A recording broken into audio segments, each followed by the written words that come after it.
A waitress notices a sapphire necklace on a CEO, sparking a hidden tale of love. Sophie Lane stood behind the counter of a busy cafe in Crestwood City. She wore an old, faded uniform that was slightly too big for her small frame. Her auburn hair was tied back in a messy ponytail, and her hands moved quickly as she poured coffee for customers.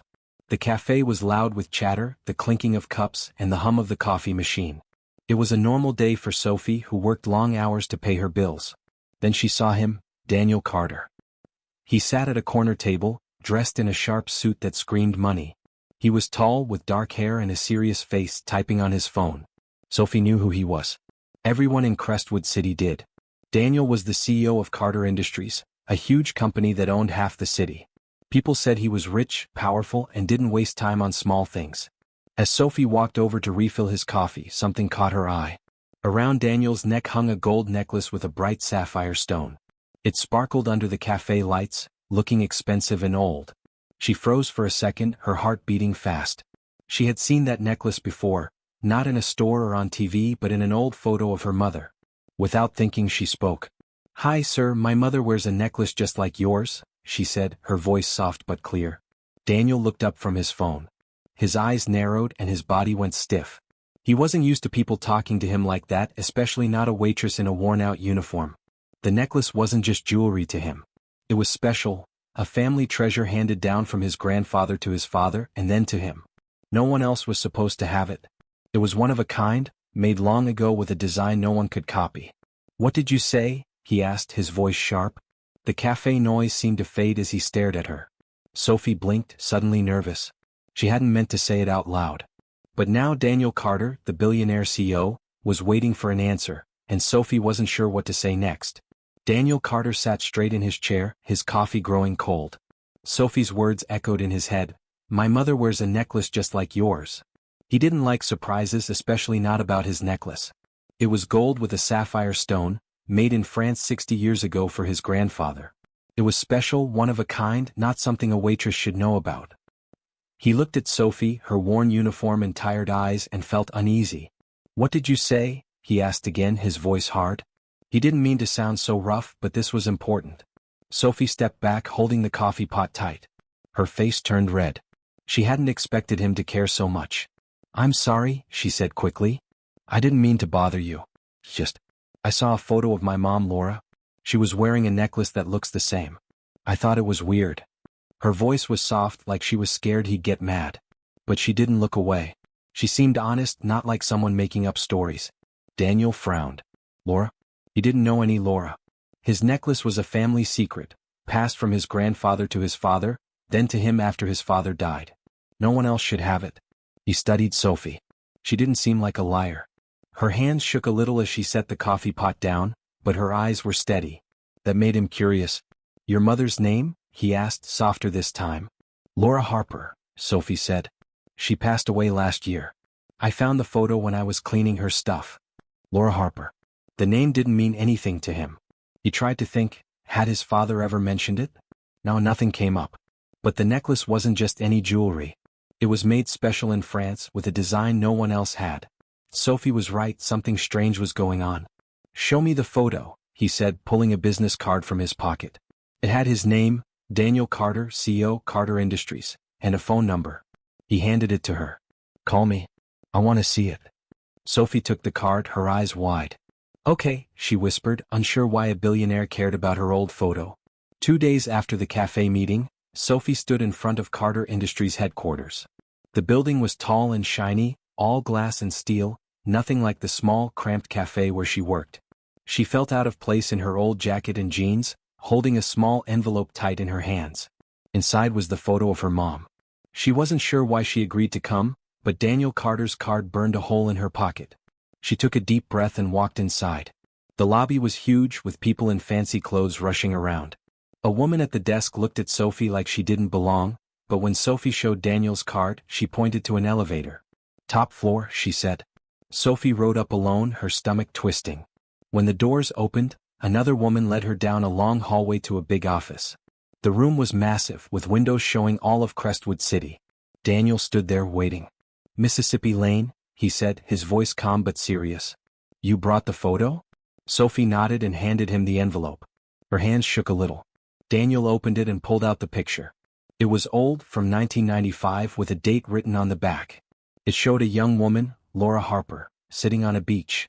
She had auburn hair like Sophie's and a big smile. Around her neck was a gold necklace with a sapphire stone, just like the one Daniel wore. In the background there was a blurry shape, a yacht on the water. Daniel stared at the photo, his face hard. He held up his own necklace, comparing it. The gold curves, the bright blue stone, they matched. His necklace was special, made long ago in France for his family. No one else should have it. But there it was, clear as day, on Laura's neck. Questions spun in his head. How did she get it? Did his father know her? Why was there a yacht? This is the same design, he said, his voice low. Where did your mother get this? I don't know, Sophie replied. She never talked about it. I just found the photo last week. Daniel looked at the yacht again. Something about it felt familiar, but he couldn't place it. I need to find out more, he said, mostly to himself. The photo raised too many questions about his family's past. A few days later, Daniel drove Sophie out of Crestwood City in his sleek black car. They headed to a big old house surrounded by trees, an estate that belonged to his family for years. It was quiet and far from the busy city, with stone walls and tall windows. Sophie sat nervously, still holding the envelope with her mom's photo. She didn't know why Daniel wanted her to come, but he said it was about finding answers. This is the Carter family archives, Daniel explained as they walked inside. We keep old records here. The air smelled like dust and paper. Shelves lined the walls, full of books and boxes. An older man with gray hair waited for them. His name was Edward Grayson. He used to work for Daniel's father, Thomas Carter, a long time ago. Daniel showed Edward the photo of Laura on the beach. Look at the yacht, he said, pointing to the blurry shape behind her. Edward adjusted his glasses and studied it closely. His eyes widened a little. That's the Blue Horizon, Edward said slowly. Thomas owned it in the 1990s. He took it on trips across the Mediterranean Sea. Sophie frowned. Her mom never talked about boats or fancy trips. She only knew her as a hardworking waitress. Edward pulled out a thick book from a shelf. These are the logs, he said, flipping to a page from 1995. He ran his finger down a list of names. Here, Laura Harper. She worked on the yacht that summer. Sophie leaned closer, surprised. Her mom's name was written in neat handwriting. What did she do?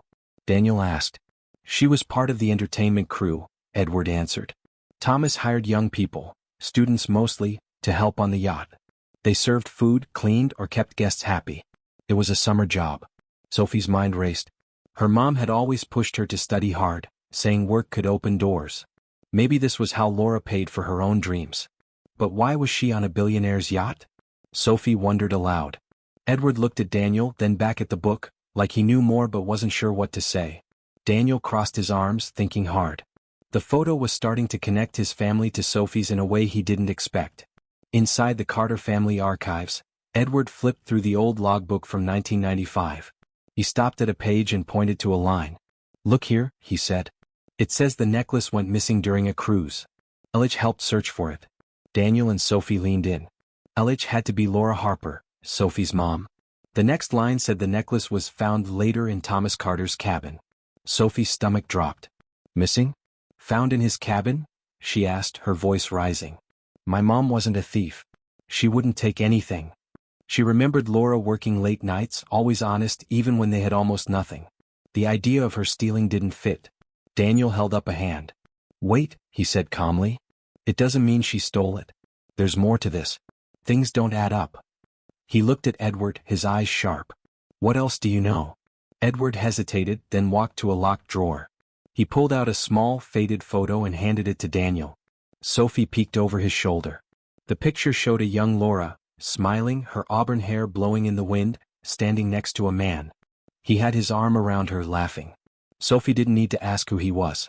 The man looked like an older version of Daniel. It was Thomas Carter, his father. They look happy, Sophie whispered. Like they were close. The photo didn't feel like a boss and a worker. It felt personal, like they shared something special. Edward nodded slowly. This was taken on the Blue Horizon that summer. Thomas kept it hidden. I found it years ago but never told anyone. He looked uncomfortable, like he was breaking a promise by showing it now. Daniel stared at the picture, his jaw tight. So my father and Laura, they were more than just people working together? He asked. Edward didn't answer directly, but his silence said enough. Sophie's mind spun. Her mom never talked about a man like Thomas. She always said Sophie's dad was gone before she was born. Could this be him? Why would the necklace end up in his cabin? Daniel pressed. And why did she have it in her photo? The questions hung heavy in the air. Sophie clutched the edge of the table, feeling like her mom's past was a puzzle she didn't understand yet. A few days later, Daniel and Sophie met Edward at a small, quiet cafe far from Crestwood City. The place was cozy with soft lights and wooden tables. No one there knew who they were, which made it easier to talk. Edward sipped his tea looking nervous. He took a deep breath and started. That summer on the blue horizon, Thomas and Laura fell in love, he said. She was different, smart, kind, not like the rich people Thomas knew. They spent a lot of time together, away from everyone else. Sophie listened, her heart pounding. Her mom never told her about any romance. But Thomas was engaged to Margaret, Edward went on. His family arranged it. Margaret's parents were wealthy, and the marriage was good for business. Thomas didn't want it, but he couldn't say no. Daniel frowned, leaning forward. This was new to him too. Edward paused, then said, Thomas gave Laura the necklace, the gold one with the sapphire. It was a promise that he'd find a way to be with her. He was serious about it. Sophie's eyes widened. That explained why her mom had it in the photo. But Edward's face turned sad. His family pushed hard, he continued. They said he had to marry Margaret to keep the Carter name strong. Thomas gave in. He chose duty over love. Sophie felt a lump in her throat. She could almost see her mom, young and hopeful, hearing that news. Laura gave the necklace back, Edward said. She didn't want it anymore. Then weeks later she found out she was pregnant with you, Sophie. She told Thomas, but he was already planning his wedding. He sent her money, a lot of it, to help. Laura didn't want it. She sent most of it back and kept just a little for doctor bills. She decided to raise you alone. Sophie stared at the table. Her mom had struggled, working extra jobs, skipping meals so they could get by. Why didn't she tell me? She asked, her voice small. She was proud, Edward said gently. And she didn't want you tied to a man who couldn't choose her. Daniel sat quiet, his hands clenched. His father had kept this secret from everyone, even him. The necklace wasn't just jewelry, it was a broken promise that changed Sophie's whole life. A week later, Daniel called Sophie to his office at Carter Industries. The big room felt cold and quiet as he opened an envelope. The DNA test came back, he said, holding up a paper. It says we're half-siblings. Same father, Thomas. Sophie's breath caught. She'd suspected it since seeing the photo, but hearing it made it real. She was part of the Carter family. Daniel put the paper down. I can make it official, he said. Legal papers to say you're a Carter. You'd get money, part of the inheritance. It's yours by right. His voice was steady, like he was fixing a business deal. But Sophie shook her head. No, she said firmly. I don't want your money. I've worked for everything I have. My mom taught me to stand on my own. I won't take handouts just because of a test. Daniel blinked, surprised. He wasn't used to people saying no to wealth. Before he could argue, the door opened. An older woman walked in, tall, with silver hair and a gentle smile. This is my mother, Margaret Carter, Daniel said. Sophie stood unsure. Margaret looked at her closely, her eyes soft but sharp. You're Laura's daughter, Margaret said.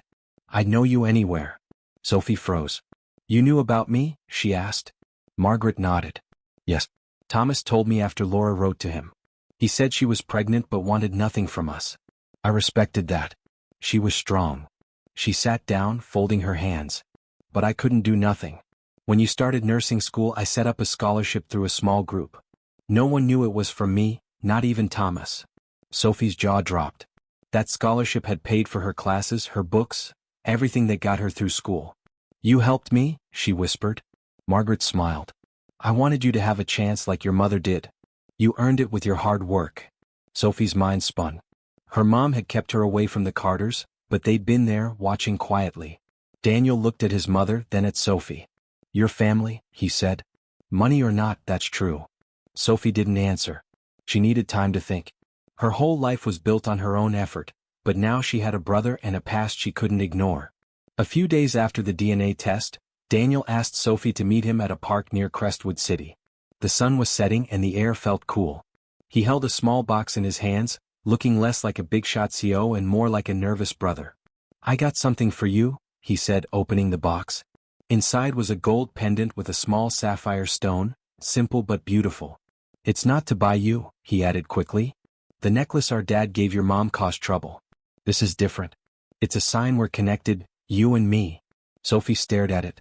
The sapphire reminded her of the one in the photo, but this felt new, not heavy with old promises. She took it, her fingers brushing the smooth stone. "I'll wear it," she said. "Not for money but because it's from you." Daniel smiled, a rare soft look on his face. Then Margaret arrived, stepping out of a car with a driver. She walked over, holding a tiny velvet pouch. "I have something too," she said, handing it to Sophie. Inside were gold earrings with little sapphires that matched the pendant. "These were made with the necklace years ago. They're yours now, not as a gift you didn't earn but as part of where you come from." Sophie hesitated, then nodded. "Thank you," she said. "I'll take them for that." She wasn't saying yes to their wealth, but to the truth of her roots. Margaret's eyes shone with quiet pride. Months passed. Sophie kept working as a nurse, helping people in a busy hospital. She wore the pendant and earrings sometimes, a small link to her new family. Daniel started changing things at Carter Industries, giving more to schools and clinics, not just making money. They met often, coffee at the cafe, walks in the park, learning to be siblings. Sophie teased him about his fancy suits, and he asked about her patience. It wasn't always easy, but it felt real. One evening they sat together watching the city lights. "You're good at what you do," Daniel said. "Mom would have liked that." Sophie smiled. "And you're not so bad yourself." They weren't just a waitress and a CEO anymore. They were family, building something new from the pieces of the past.